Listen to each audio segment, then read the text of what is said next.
the Dominators had a wretched start to the season. So I decide I'm going to play him in the back pocket. Just give him a change of scenery. So I'll play him in the back pocket. Welcome to my channel and thank you for joining me. Today, we're paying tribute to one of Australian football's most respected and influential figures, Robert Walls.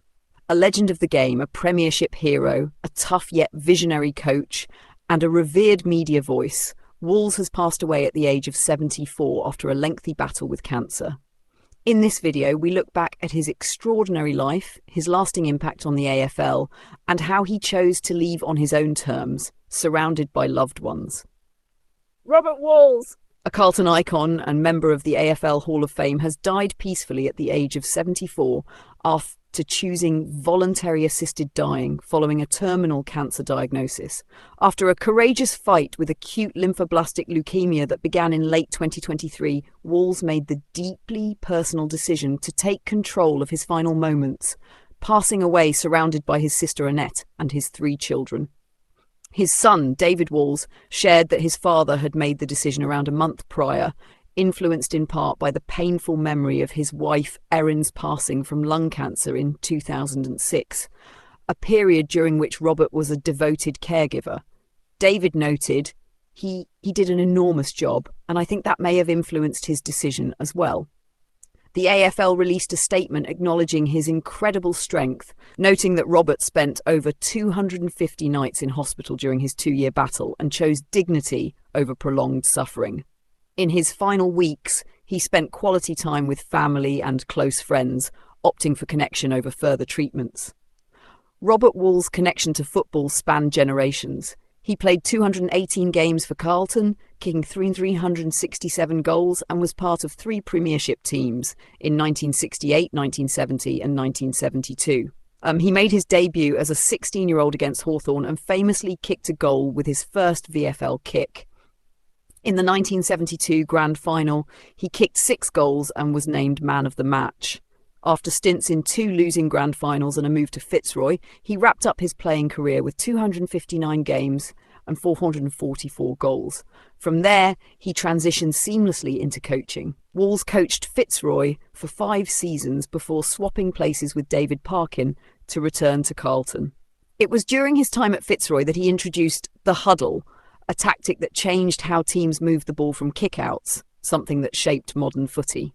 He led Carlton to a grand final in 1986 and to premiership glory in 1987, securing his place in club folklore as a premiership player, captain and coach. Carlton great Stephen Kernahan called him a great mentor and said, "Wallsy was a hard man, but I loved that hardness. He was ahead of his time and a visionary." Walls later coached the struggling Brisbane Bears from 1901 to 1995, helping establish AFL in Queensland during difficult early years. AFL CEO Andrew Dillon praised his courage and impact, noting that Walls laid foundations that helped the state thrive in football, contributing to the eventual success of the Brisbane Lions dynasty in the early 2000s. He would go on to coach Richmond for 2 seasons before stepping away from coaching and transitioning into the media. He became a respected analyst for the 7 Network, a columnist for The Age, and even co-hosted Talking Footy, always bringing a sharp, honest perspective to the game. His commentary was not without controversy, famously predicting West Coast would win the Wooden Spoon in 2018. Instead, they stunned the AFL world and won the premiership. Walls took it in stride, always willing to own his words. Despite his often tough exterior, he revealed a more reflective side in recent years. Speaking candidly to the Herald Sun about his illness, he said, "If I was to die tomorrow, I'd say how fortunate I've been. No woe is me. I've got nothing to complain about." The AFL community has united in mourning. Fremantle, where his son David serves as head of personnel, shared their condolences, calling Robert a true legend of the game, whose contributions will forever be etched in the fabric of our sport. Matthew Richardson, who played under Walls and worked with him in the media, remembered him as a hard but fair coach and a witty, warm media colleague. What a life and career in football he had. He will be missed. Robert Walls made one final generous gesture before his passing, donating his 4 premiership medals and his Jock McHale medal to the Carlton Football Club. They are now proudly displayed in the museum at Icon Park. Let's briefly look back at his remarkable career. As a player, 218 games and 367 goals for Carlton, 3 times VFL premierships, 1968, 1970, 1972, Carlton leading goal kicker, 1975, 1976, Carlton captain, 1977-78, 41 games and 77 goals for Fitzroy. As a coach, Fitzroy, 115 games, Carlton 84 games, 1987 VFL premiership, Brisbane Bears, 109 games, Richmond, 39 games, coached Victoria in 1999. Awards and honours, AFL Hall of Fame, 2006. Carlton Team of the Century, Carlton Hall of Fame, Legend Status, 2011. Brisbane Lions Hall of Fame.